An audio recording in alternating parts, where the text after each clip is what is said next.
hei ārahi, hei tohu I a mātou, I ronga I te kaupapa o te pōnei, nō reira. I ronga I tō ingoa me te ingoa o te tamata wairu e tapu me ngā ane pono, ake, amene. Amene. O te māngai hei tautoko, ai ni akani ai. Ai, kia ora. Kei a koe I tēnei wā, e Susan, te kaupapa. Te rākau. Over to you, Susan. Kia ora.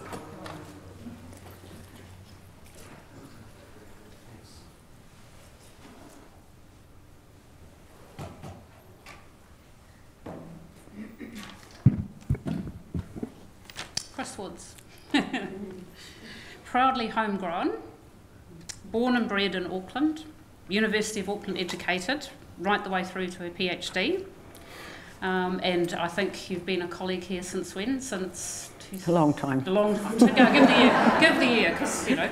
PhD, 1996. 1996, and then straight to being a colleague. And started when I was 12. Started when you were 12. So isn't that fantastic? And that means such a lot, I think. And there are a lot of people in this room who've been on a lot of that journey with you. So very loved and esteemed colleague, and a clear testament that both Auckland and this university creates world-class professionals, stellar academics, and wonderful human beings.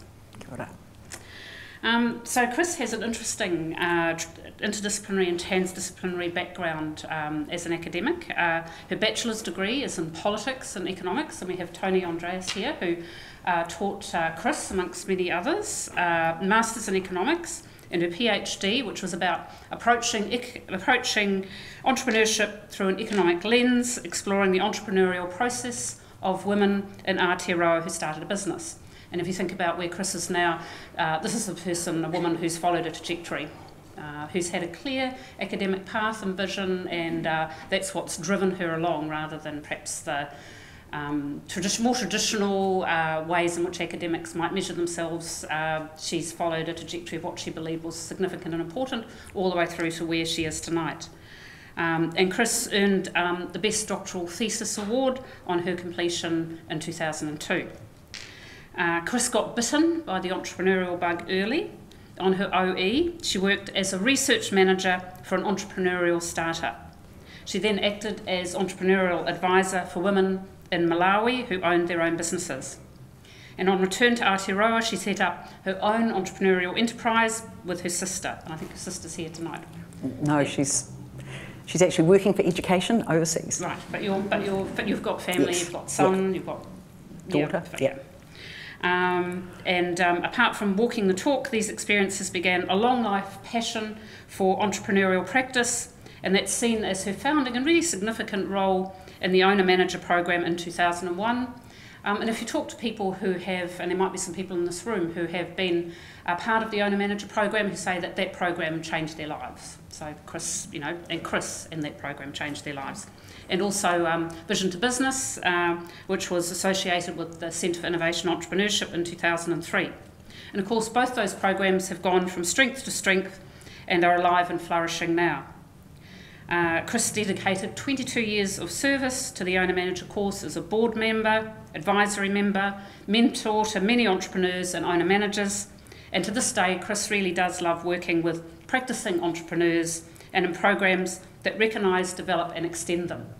Now I think academia is shifting to develop that kind of true integration of industry and academia, but Chris is a pioneer and a path maker in this, because these weren't things that were valued or recognised or encouraged, and to the same extent, perhaps more in the business school than other parts of the university, but certainly not in, when Chris was doing this in the late 90s, early 2000s. So Chris's research and practice-based expertise and experience have built a teaching platform for Chris that is genuinely unparalleled. So not surprisingly, she's an innovative, passionate teacher who creates energy and excitement in her classroom. So she's taught entrepreneurship at all levels, including undergrads, postgraduates and executive students. Chris teaches on the MBA. Chris teaches our Maori entrepreneurship to exceptional evaluations, so one of our superstar teachers in the business school and also the university.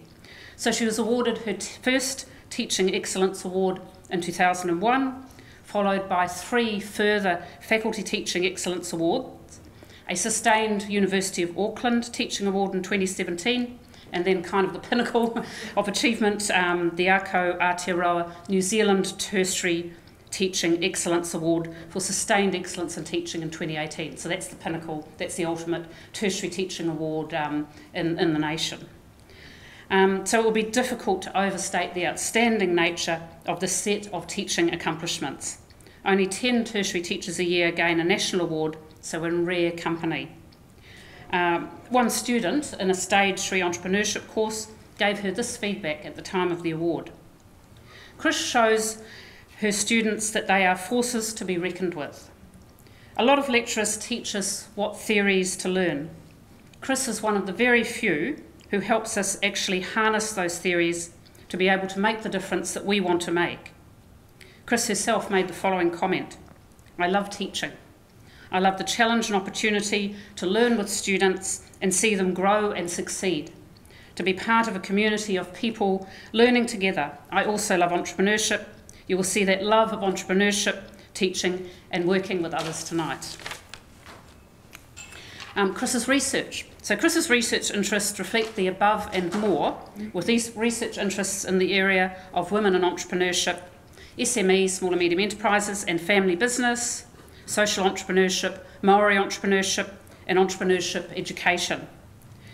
Chris has over 60 research publications, and many of these research publications pioneer research into women and entrepreneurship and Maori entrepreneurship. And those are two subject areas. Chris isn't, a Johnny-come-lately or someone who's new to this. These are passions that Chris has pursued, over the trajectory of her academic career. And so she's notably inspired students to study with her at master's level and PhD level. So many of those students are themselves now leading entrepreneurship researchers, both here and abroad, and some of them are probably here tonight. So Chris has spoken about her love of research and belief that research should be relevant and actionable in this way. And she says, "I really love the research side of things. Translating research to enable others to have frameworks at their disposal is like offering a toolbox. In that toolbox, there are frameworks and ways of thinking because you never know what's going to be required or for the problem or opportunity you're facing." So it's a real form of empowerment, isn't it? Now finally, there's more. Chris really is a treasured and valued colleague at the university and in this business school, and also within the department, Management International Business. She's had numerous roles through her career, but I'll mention just two here. Deputy Head of Department to Management International Business, and also at a faculty level, our foundational Associate Dean of Equity, Diversity and Inclusion. In both those roles, Chris is remembered and valued for her unstinting support and care of colleagues, her door open and coffee chat willingness to connect with her colleagues, her great professionalism and collegiality, and her calm, usually, cope with everything manner that make her a preferred confidant, advisor and friend to so many of us. And of course, one of the memorable little aphorisms that Chris uses, which, kind of is great most of the time, is ask forgiveness, not permission. So few would be known as trusted, generous and empathetic as Chris, and the fact that everyone's here tonight is testament to this. So Chris was appointed as the inaugural holder of the Theresa Gattung Chair for Women in Entrepreneurship in 2021. And of course, Theresa, welcome here tonight. She's already established the Aotearoa Centre for Enterprising Women to create opportunities, particularly for postdoc and PhD research. The Centre recently won the bid to host the Diana International Research Conference and Impact Day in 2025. So that's a big conference that is being brought to New Zealand, Aotearoa. In this role, Chris is already a hive of activity, walking the entrepreneurial walk, weaving research, teaching and practice, because Chris really epitomises the enterprising woman, along of course with its founder, Theresa Gattung, herself, and everything she undertakes. So, ladies and gentlemen, Professor Chris Woods.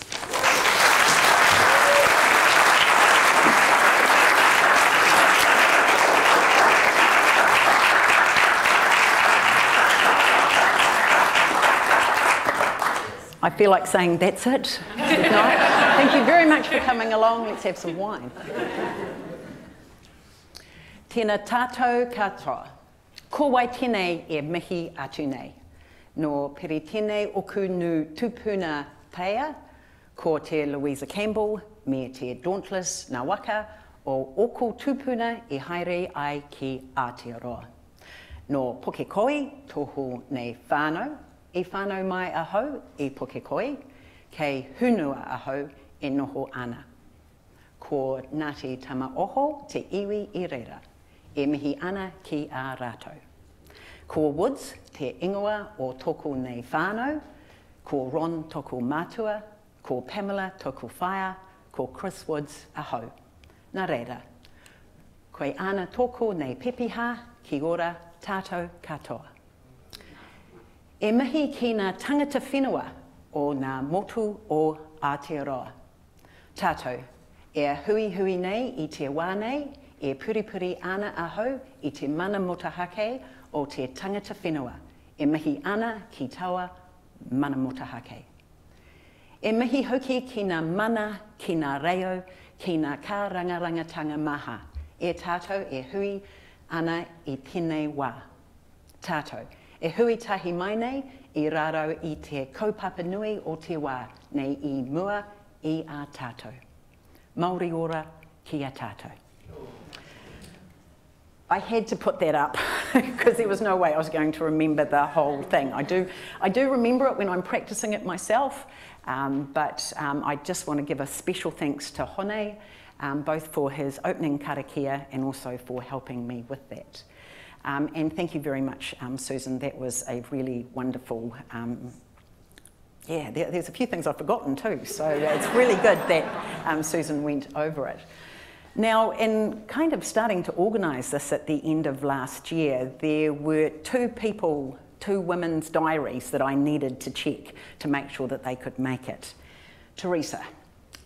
I'm the inaugural Theresa Gattung Chair, so without Theresa, I would not be here.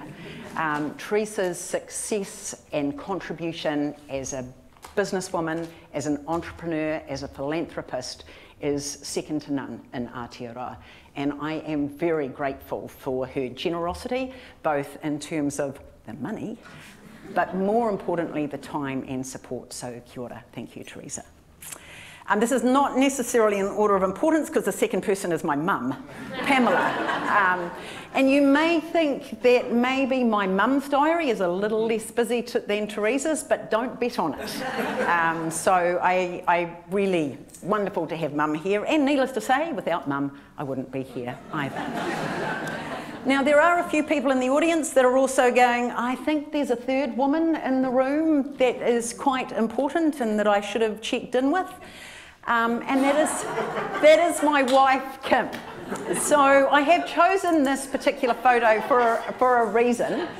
But the key thing with Kim is that I don't need to tell her the time and dates because I know she will always be there for me. So this photo was chosen because for some of you, you may recognise that it's from Big Bang Theory. And Big Bang Theory is probably one of the ways Kim thinks that a university works. Because we're quite a strange bunch here at this university and indeed at any universities. So trying to get across what I do is a little challenging. Now, for some of us, when we get promoted from senior lecturer under the bar to senior lecturer over the bar, and we're quite excited to be a slob or a slab, and there is nobody outside of the university that understands that, or why you're so excited to become an associate professor, because surely you should be a professor. But as Susan said, I love my job, so I will often go home and I will just be so super excited about what I do, and I can talk. I can really talk. And so I will be talking to Kim, and then I will remember to say, hey darling, how was your day? And Kim goes, I brought life into the world. So my wife is a midwife, and next to saving life, it really puts me in my place in a really, really good way. So wonderful, of course, to have Kim here, and my two children. Oh, sorry, our two children, I should say. And this photo has been approved. Because when you've got a 17-year-old and a 14-year-old, you really need to make sure that you've got the approval. So I am really grateful that both Izzy and Reese have come along, and I also have other members of my family here. So it's really wonderful to have that support. So allyship, mentoring and paying it forward. Why is that the focus? These are really important things to me, and I think this is probably, I would hazard to say, the only inaugural lecture where the practice run was at the Birdcage Tavern pub, because it was in Raising the Bar last year. And I've kind of written something for Uni News, and I was going to try and remember it, and I thought, oh no, bugger that, I may as well just put it up on the screen. So why are these things important? Well, significant challenges face entrepreneurial women in Aotearoa, New Zealand. 3 concepts: allyship, mentoring, paying it forward, offer effective strategies for building gender-inclusive entrepreneurial ecosystems. So that notion of entrepreneurial ecosystems is really important. These interconnected concepts form the backbone of my work that focuses on unlocking and amplifying allyship, mentoring, paying it forward, amplifying. I thought that was quite okay. The entrepreneurial potential through research, teaching and engagement to break down barriers and biases. And in thinking about what to say this evening, I am reminded of this whakatauki that I am sure most of you are aware of. Kia whakatō muri te haere whakamua. I walk backwards into the past with my eyes fixed, backwards into the future with my eyes fixed on my past. That's why I write it up. And so I'd like to begin with 2 stories. And Susan's kind of touched on those. The first one starts in Malawi. And there you go, I've got slightly longer hair. And the photo wasn't chosen because it was next to a bottle store. But I was really fortunate to go down to Malawi and spent a couple of years there. I had finished my master's here, undergraduate and master's here, as Susan said. I worked in London as an investment analyst for a number of years and was ready to look for something different. And when I phoned up a couple of people that had also worked in Malawi with VSO, they said Malawi was the warm heart of Africa, and that it was Africa for beginners. And so the Africa for beginners really struck me, and it was great. I really, really loved it. And I got the pleasure of meeting women like Mrs. Chokani. So Mrs. Chokani was an entrepreneur par excellence. She already had poultry, she had a number of knitting machines, she had sewing machines, she had a lot of people working for her, and she wanted some piglets. So one day with the driver, so I was working with a counterpart and you have a driver. And so with the driver, we drove from the long way down to Blantyre, and that was a fair trek. So we got down, we pick up these two little piglets, and we're in kind of a hatchback car. By the time we get back to the long way, and we're really, we're kind of heading out kind of here to deliver the piglets, the drivers won't drive after dark. So, hey, look, I've driven, I can drive after dark. So I am driving, and in the rear vision mirror, all I can see is 4 piglet ears and 2 snouts. And my dad was a farmer.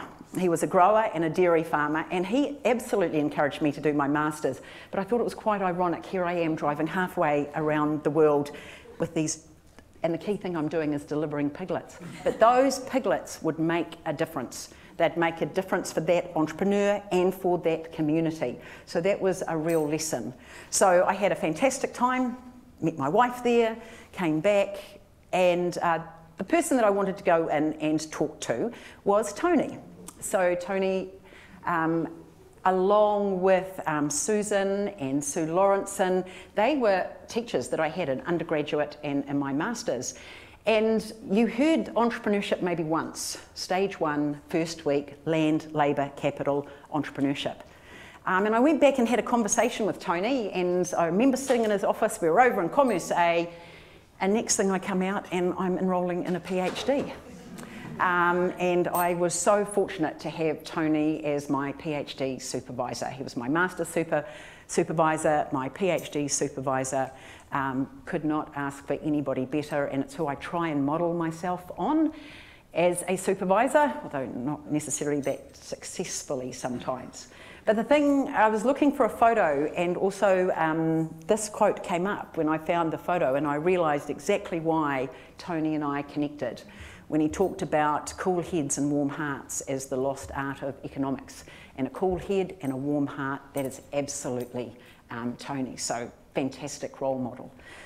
Now the second story is a little bit closer to home, and it starts on the owner-manager program.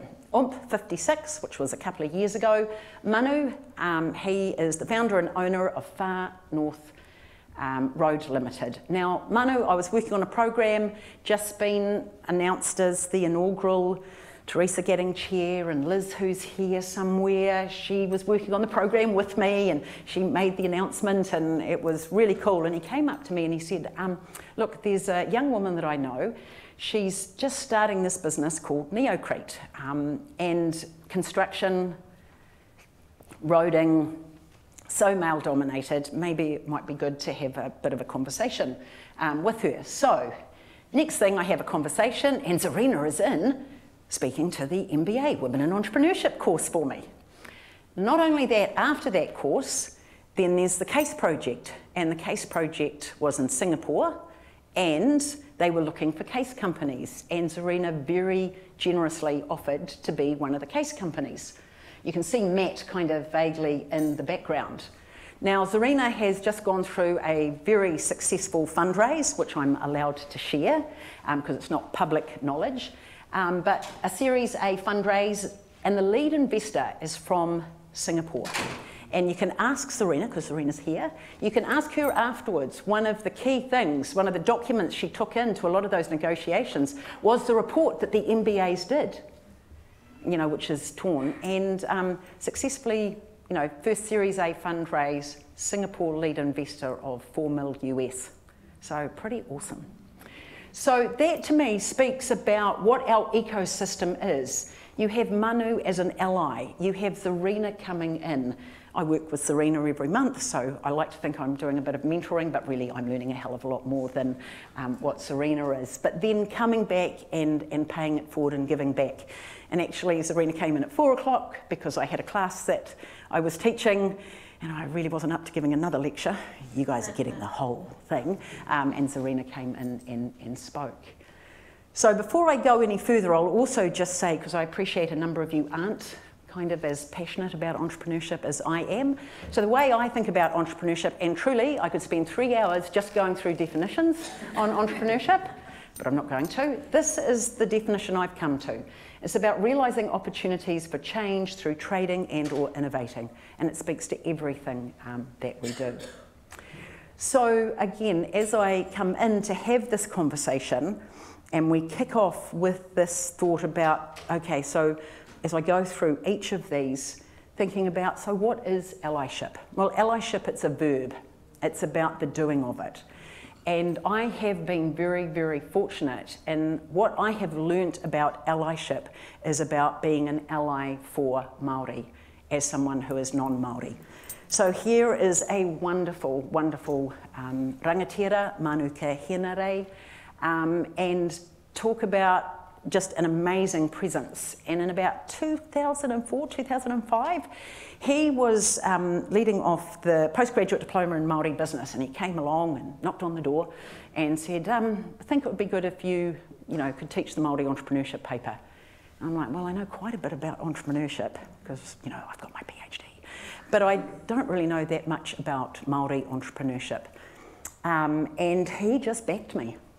He just believed that this is what I could do. And those pivotal times when you say yes to something, and I've been fortunate to have a number of those, and saying yes to Manuka was a pivotal moment.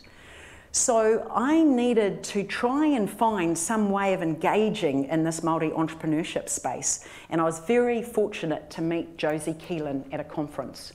Because the one thing you can't do is take a little bit of entrepreneurship and just try and add Māori to it. You have to start with Tawa Māori at the centre. And Josie was working on this idea of Māoipreneur. And so if you think about Maui as a potiki, as a youngster, as a trickster, as an entrepreneur, and as an innovator, I mean, Maui changed the net from being round to being square so that the sun couldn't move through. So if we started at that point, that gave so much to kind of think about and work with. And I would have Josie come into the class, and she was really amazing. And so I set an essay about that. I also wrote a paper, and the paper is kind of based around this beautiful pounamu that Kim gifted me when I got my PhD. And you kind of think about these 3 baskets of knowledge. Well, the way I thought about it was, what do we do to acknowledge where these Māori students are coming in from?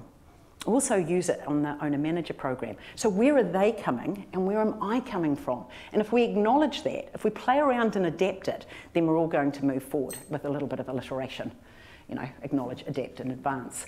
And that journal article, I think in my publications, is pretty much the only one that I've sole authored. And I'm really proud of that because it speaks to that experience. But then, at the same time, in setting an essay, for those of us that mark essays, you know, you start marking an essay and you go, this is an A, I think this might be an A+. And when Paul Tapsell was writing it, this was, oh, this is an article.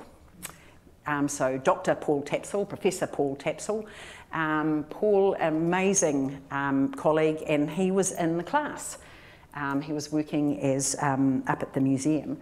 And so we subsequently developed and built on this idea of takarangi, a double spiral, where the learning happens in the space in between. You know, we're teacher, student, Māori, non-Māori, where we come together with that. And I started with this notion of poltiki, and Paul challenged in that original essay, and then in subsequent papers that we wrote, that we also need to think not just of poltiki and kaumatua, but also of rangatira and tohunga. And so we've got a number of publications, there are a couple of them up there, and was also really fortunate to become a recipient of a Marsden. And this is another point in an academic career when you go home and you go, guess what, I got a Marsden. And Kim goes, you got a Marsden, okay? And I go, yeah, it's really good. She goes, yeah, and I go, and we've got this much money. And she goes, is that yours? No. And then, as a lot of family and people do, well, you're pleased, so I'm really pleased for you, darling. That's really good. So we had a wonderful Marsden process that we've continued working on. At the same time, one of the assignments that I still set in any of the entrepreneurship courses that I do is to develop an idea and then a venture. And so from that emerged Māori Maps. Now, again, this was quite a while ago, and so the map was going to be a map book. Anybody in here remember what paper map books were? Oh, they're so quaint now. But this is now online. So we have GPS located and photographed every tribal marae in Aotearoa with more information about it. It's used extensively by schools, by prisons, and something to 30 to 40,000 visits every month. So I'm really proud of the work I've done as being one of the founding directors and still a director on this particular Māori enterprise. So this is an example of what you'll find, Whariponga, and that's down on the Cape. That's Kerry Dell's marae, which Reese and I were down at a couple of years ago. So that's been something that I've really enjoyed working on. And then another Marsden. And by this stage, Kim knew exactly what to say. Yay, darling, well done, no money for you, but it's a Marsden. And this one speaks to something slightly different, which is having done that work as an ally, you know, and one of the things is, well, what do we do as non-Māori to work with other non-Māori so that we can learn the trick of standing upright here, which comes from a 1950s Alan Curnow poem. So it's a really interesting way of thinking, well, how do we stand? And I will say thank you to Tu Kuia. I was a volunteer in Women's Refuge in the 1990s. And Women's Refuge was bicultural, very proudly bicultural. And I remember having lunch and there was these Tu Kuia. And they said to me, you know, you Pākehā, you've got to stand up for yourselves. You're partners. You can't be superior, you can't be subservient, be a partner. And I thought that's the best advice I've been given around this. So what does it mean to be a partner? Now, I'm really lucky on this that I have an amazing colleague that I work with. Billy Lithberg, she was one of the other PIs on this program, and our purpose was to hear the stories of success from an appreciative inquiry point of view of partnership and identity from non-Māori New Zealanders working constructively with Māori across a range of fields, so that we could talk about the trick of standing upright here. And our final kind of outcome from that has just been sent off to Rutledge last week. So we've had a number of different things come out from this. And one of the ones that I'm really proud of is this particular paper. And it's in the Academy of Management, Learning and Education. AMLE is the acronym, so excuse me if I use that. And it's an A-star journal. Okay, so at least A-star sounds as though it's got to be quite good, but it is an A-star journal. And I worked on this with Kerry and Bridget, and Bridget's in here, and Kerry was a PhD student that I've worked with. She was also a student on the postgraduate diploma Māori business. Her and I have taught on that program together, and she's now the academic director of that program. And that gives me a great deal of pride. So it was pretty cool to have this. And then we get this email. So this is a pretty cool email. Is on the shortlist for AMLE's best paper of 2022. That is, spoiler alert, we didn't win. Okay, but we were on the shortlist. We were a finalist. And again, I came home to Kim and I went, guess what? We're a finalist. And Kim goes, so what is that? And I went, well, and she goes, well, it must be kind of like the Oscars. And I went, but if you think about it, it happens once a year. There's a number of different categories. There are finalists and a winner. And you go to a conference. So again, really proud of that. But what I'm even more proud of is that Hinetu, Kerry's mum, who is the most impressive wahine, she, and remember this is an American business journal, beautiful, you know, notice how many words we took and how many she took. So there is te reo Māori in that journal describing what we did. And that article is based on what we did in the classroom, calling on Linda Tuai Smith's decolonising methodologies and hearing from the voices of the students and how they were engaging, as well as doing that, learning the trick of standing upright here, hopefully helping others in terms of what they might do. So yeah, pretty awesome. And then there's the Aotearoa Centre for Enterprising Women. And we launched that on the eve of the Women's Rugby World Cup. And we had a function here. It was really awesome. We had a number of amazing women come in and speak. At the same time, I was teaching the MBA, and on the MBA was a student whose brother was one of the coaches on the Blackfern Sevens. So he wrote this fantastic test essay that really got me thinking about allyship, because he kind of likened sport. And then if you think about Wayne Smith, one of his key mentors was Laurie O'Reilly, who was instrumental. Laurie was a quirky, different, energetic, extraordinary man who championed women's rugby when many male administrators had no interest in it at all. This is in the late 1980s. And if this is, there's only one required reading from today. And that is just the first section that's on the Blackferns. Because if you think about what it means to be an ally, it's about what you do when women aren't in the room, and it's about what you do to allow women to go through the door and not try and come through the door at the same time. And that slide is for my dad, because he'll be watching down and he'll go, oh yeah, that's a good slide. That's a good slide. So allyship involves men leveraging their positions and resources to amplify women's voices, visibility and opportunities. It requires a commitment to challenging biases, dismantling structural inequalities, and fostering environments where women can thrive. And that again is in the article that will come out in Uni News, which is kind of because of International Women's Day. So if we think about, well, what is the work that needs to take place? And I'll give credit to Theresa Gattung and Jenny Rudd last year, who developed the gender investment gap. So for every 100 startups, the Crown's New Zealand Capital Growth Partners invested, 7 were founded by women, compared with 72 by men and 22 of mixed gender ownership. And we're going forward with that report, working within the centre to say, okay, how can we extend that research and develop it on an annual basis? Because the key there, it's about fixing the system, not the woman. And often we think we need to fix women. My colleague Janine's got a great article, which is like, you know, why can't a woman be more like a man?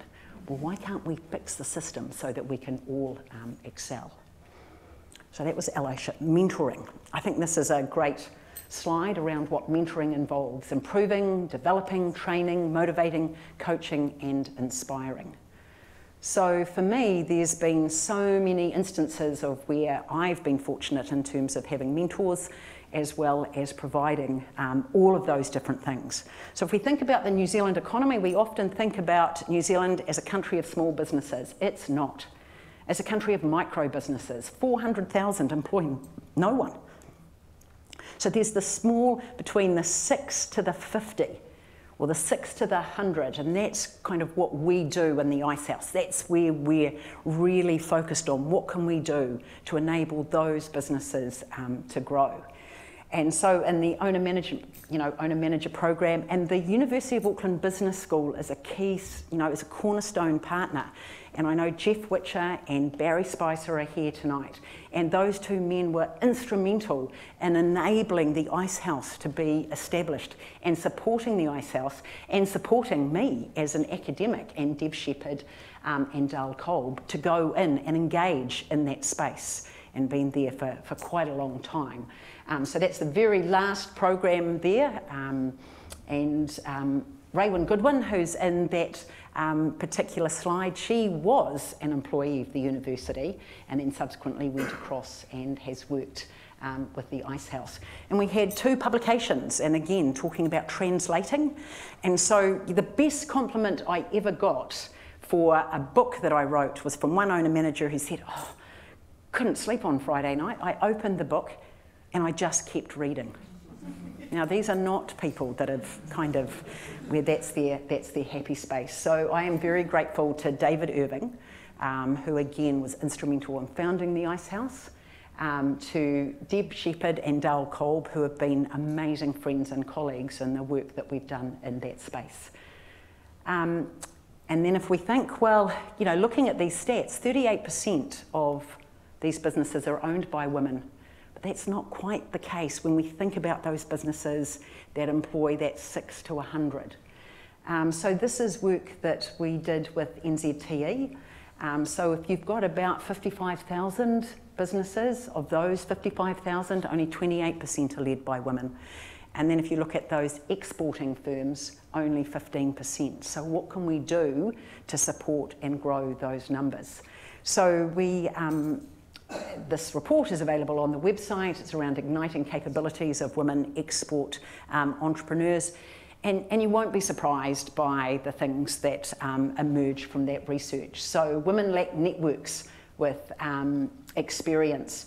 They don't get adequate funding, or it's really challenging. And then there's the gendered cultural expectations, confidence and time. So if you think about that idea of, the cultural challenges, I kind of liken that to, isn't he a great dad babysitting his kids?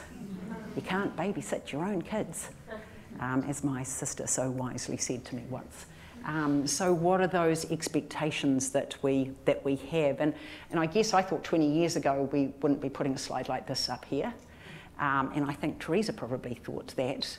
But when she realised that wasn't the case, then that's where you come forward to actually do something about it. So we're continuing this research which looks into things like social capital and cultural capital, because all research, most of the research I've seen comes down to these 3 things with regard to what we can do. Provide greater family care support for women entrepreneurs, increase funding, but making entrepreneurship more accessible for women, and increasing support locally through relatable and accessible mentors and networks. So the research that's in progress with the centre, we are incredibly fortunate to have Professor Anne de Bruin as our adjunct professor within the centre. Anne is a woman of immense mana in the gender and entrepreneurship space globally. She has the mana that in that space that I do not have, and she is an amazing mentor, and we are incredibly fortunate to have her here. And I'm very, very fortunate to work with my colleague and friend Janine Swale. Janine has a background in gender and entrepreneurship and has, again, fantastic networks that we can draw on. And I love the fact that Corylus is an illustrative example in this, because it's about inclusive ecosystems, and Theresa is the person that brought Corylus, previously CEO, to New Zealand. So there's a really nice tie-in there. And here comes Tony again. So there was this call for papers. Thank goodness they pushed it out till the end of June.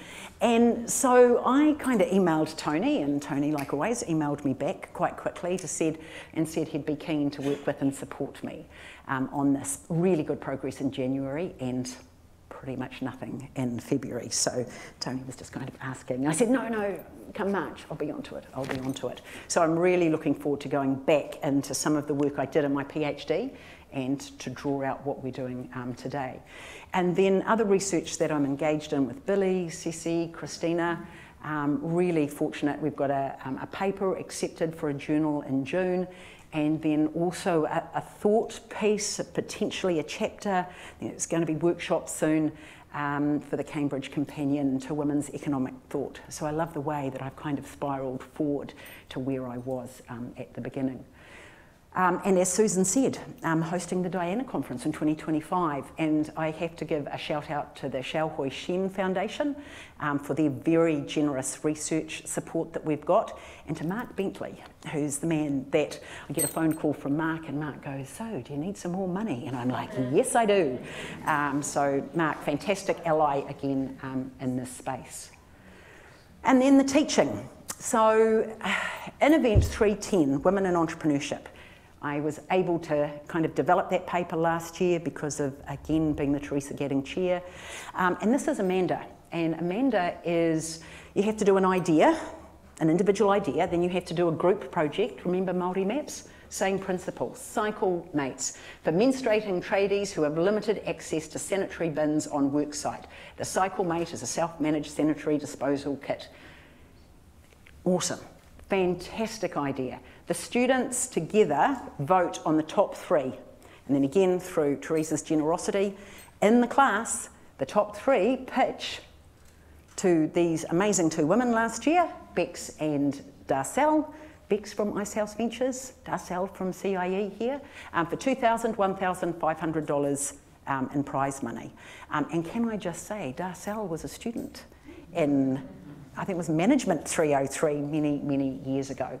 And so the students really, they were impressive. But then Amanda and Rebecca entered Velocity. So Vision to Business, Spark, Velocity, they were finalists, and then they won, they were one of the kind of the top 4 or 5 teams, winning $5,000 and are now into Venture Lab. So here's something that started in the classroom with support and goes through. Entrepreneurial ecosystem, how do we support that? Another one to come out is Ambition Amplified. Holly and Lily, their pilot run last year. How can we support women in that next chapter? We have a great mentoring program that Natalie leads here for 2nd and 3rd year women, but what is there as you move one chapter on? So I really like that. Seek guidance in the first chapter out of university. And then Girls Mean Business. And the photograph on the right you'll see here is Theresa, and I think this was about 7:30 in the morning, wasn't it, Theresa? We wanted to get some PR for running this program. So we had 6 undergraduate young women work with 50 year 7 and 8 girls from 9 or 10 different intermediate schools around, including Hanua. And they, in order to get the PR, we needed the PR company to come in, and we needed Theresa to come in. So 7:15, Theresa's there. And I just have to say, in terms of mentoring, that half an hour to an hour that those young women were around you, they still talk about it. They were so impressed because you gave your time to come in for them And it was absolutely awesome. We had some great kids there. And just a little shout out to Bad Baker, so bad that it's good. Janice Tan, second generation owner-managed business, new Janice from an owner-manager program, entrepreneurial ecosystem. So that's amazing. We've got a new team for this year. First rollout of a program is in Manarewa Intermediate later on next month. So again, pretty awesome. And mentoring is about community. So if I think about the communities that support me, so one is Swim 360. So, and you'll see that it's 360 coffee. So I have bored people endlessly with metaphors of how you can use swimming and stay in your lane and drafting and following. But this is an amazing group of people that I swim with every Tuesday and Thursday. It is 2 hours of the week where I can't talk because I'm too knackered, and I don't have to think because Carl does the whole program. But one of the real joys is that I get to spend some time with my best mate, Julie. So poor old Jules. She's known me since I was 17.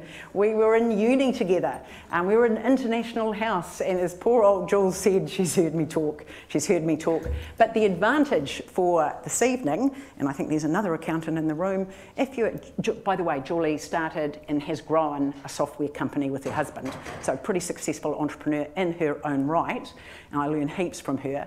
But also this counts as professional development if you're an accountant. So any accountants in the room, this is professional development. Then the other group is the Hanua Literary Ladies. So they've come up from Hanua. So we have George, Cherie, Elise and Kim. And you can kind of see there's also another theme, you know, oh my God, we've got to try and organise a meeting, when can we get together? And then the glass of bubbly. And before you dismiss the Hanua Literary Ladies, how many of you have been in a book club where a New York Times best-selling author zooms in? We have. And please also, remember Ambition Amplified? Needing mentors? Where do you think I went to ask for the mentors? And who do you think just said yes, yes, yes? So women in my swim squad, women from the Literary Ladies. Now that's community. That's about mentoring. Pretty impressive. Then also I come to the university, and I am blessed. You know, Susan kind of touched on it. And if I think about the support across the University of Auckland, so there's a number of people in here that were in the 2015 Future Academic Leaders Program. And so thank you so much, all of you, from across all sorts of different faculties for coming in this evening. And I have to say I've learnt kind of a little bit about how to do an inaugural from watching from watching a number of yours. Fantastic support network. We still meet once or twice a year for lunch, which is a real reminder for Erin to get that email out. Then there are those in the business school. So I mentioned Barry and Jeff right back at the beginning. I can remember Barry taking the time to come to my office. I'm often in early in the morning because something wasn't quite going right. And he wanted to explain to me, and here's the dean, I'm a lecturer, here's the dean coming down to have a half-hour conversation with me. I've never forgotten that, and that really, you know, it would have been in about 2002, 2003, and it was a very good example of what amazing leadership really is. And then I've had some fantastic HODs. Marie Wilson, you know, she actually got me into MIB. Peter Boxall, Hugh Whitaker, Rod McNaughton. Rod writes emails the length that I speak, and Rod speaks the length, the opposite, you know. So a fantastic colleague, and then Kenneth Husted. So Kenneth was pretty instrumental in helping me pull together my application for this award, and we were all on Zoom, and I get a Zoom call from Kenneth to give me some feedback. And so Kenneth started, because there's a letter in your CV and it's quite convoluted and it's like bloody writing another A-star, and I just got sick of myself. I mean, anyway, Kenneth comes on and he goes, right, it's time for some Danish feedback. And he said, you know what that is? And so it's just like straight into what I needed to do. So I really appreciate that support. And then I have to say there's another group of people that are also pretty key. Coffee is another kind of thing that I find is really important, and there's Lisa and Andrew and Peter. And I shared an office with Peter in 2001 when I came across, and best roommate you could possibly have, and has continued to be that for over 20 years. And Lisa and Andrew likewise, in terms of their guidance, particularly around teaching. Anything that I have achieved in teaching is due very much to those three. So paying it forward, the last part of the evening. So what does paying it forward mean? And I thought the best way to do it was to talk about three particular amazing women that I've had the pleasure of working with. The first is Theresa, and whilst Theresa has been amazing in the business world and in the entrepreneurship world, this is what really touches my heart, and that's the Gattung Foundation that she founded last year with her sister Angela. And I went online, and please go online. This is a summary of what they've done in 1 year. 1 year. That to me is one of the best examples I've seen of what does it mean to pay it forward, to take all of the support that you've had from allies and all of the support you've had from mentors, and to then pay it forward, because that's what it's about. So again, Theresa, just kind of a fantastic example. The second one is the wonderful wahine Māori Rachel.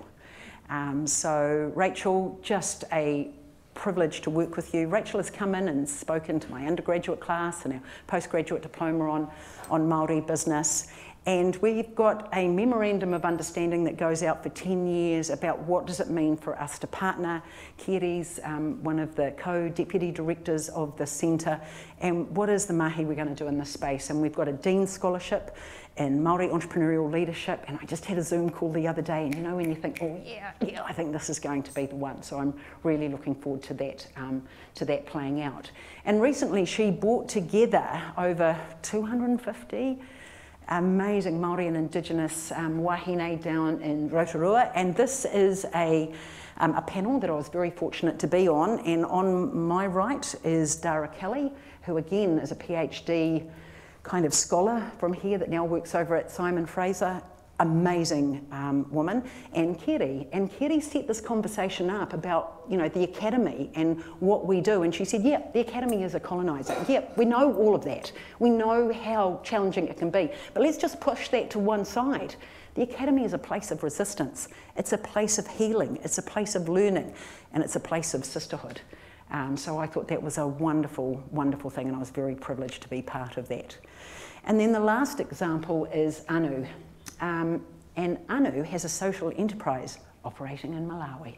Don't you love the way some things come together? And again, students last year working on a project in Malawi. She's the founder of Women Together Global, and she was a Care Award winner last year. She's a graduate from our med school. She's a doctor practicing in New York, but she has this social enterprise. And you'll note the koru there. And I asked Anu just last week, because I wanted to use these pictures and slides and I wanted to get her permission. We incorporated the koru to bring the energy of Aotearoa to honour the process of emerging, unfurling harmony, to recognise this work with women as an expression of the Indigenous nature in all of us, to represent a circle of women and their growth as a spiral rather than being linear, a process that expands and reaches outwards while nurturing, protecting and honouring its core. And I think that's a really, really nice way of thinking about all of the three things. So, who am I then in terms of paying it forward? And this is one of my favourite proverbs. A person's gift makes room for them. And for me, I see myself as a kaiako. Now, I know for many of you, ako and a kaiako means a teacher, but I don't quite think of it that way, because it can mean to teach and to learn. So I see, for me, a kaiako as one who practices learning. And when I got my PhD, my brother said, you know, you're doing the two things you love to do most in the world, aren't you? Remember, my brother is also a dairy farmer. And he said, that's to talk and to read. And it's like he's spot on, and that has not changed. But I like this idea of how we practice learning. We enable others to practice learning. as well as continuing to learn ourselves. Or it can be translated as one who likes to wave their hands around. Because when I was trying to look for photographs, the only ones I could see were me waving my hands around. So, to wrap up, I have one photograph to wrap up. So, oh, isn't she gorgeous? So this is my mum and dad. I'm so sorry about the glasses, mum, but it's, look, they will come back into fashion, won't they? So this is my mum and dad, and my dad passed away 30 years ago this month. And I really like the age I was then, and I'm about, I think, 2.5. I spent most of my days with my dad. If it was time for a nap, I slept under a hedge because mum was busy with my sister and then subsequently my brother. So I have very, very fond memories, and that's really special because for 30 years I didn't get the chance to have that. And if I think about the one reason for why I wanted to work with Theresa, and Theresa, amazing businesswoman, amazing entrepreneur, absolutely fantastic. But it wasn't that. And I don't know if you remember back to sitting around the boardroom in room 501, and Wendy was there, and Kenneth was there, and Susan was there, and you started talking about your family, and you started talking about your sisters, and then you talked about your dad. And the moment you talked about your dad, I knew, it was like a sign. I knew that this was a woman I wanted to work with, because then you're working with your heart as well as your head. And so, fast forward, I'm about 9. I'm the oldest in the family, I'm the oldest girl, and I'm starting to become just a little bit cocky and arrogant. At 8, I was okay. By the time I hit 9, I was a know-it-all. My dad struggled to read. He was probably undiagnosed dyslexic. I could read, I could do maths, I could tell the time on an old clock. And so I was thinking I was pretty cool. I went to Paramahui Primary School, so there wasn't a lot of kids there, but I was becoming quite a snotty little kid. And I remember getting home from school, and my dad was always home. He never went to the cowshed until we got home off the school bus, because he wanted to find out how our day had gone. And so we'd come in, and my dad said, "So, what did you do at school today?" And I said, "Oh, we've got a project on gold." And he was then trying to help me, and I remember distinctly, I can see my dad sitting in the kitchen going, "What would Dad know? He's a dairy farmer." I was a little shit thinking that. And I went to bed that night and, went to bed relatively early. I got up at about half, for some reason I was thirsty. And I came out into the kitchen, and there's my dad at the dining room table with a book. I'd never seen my dad read.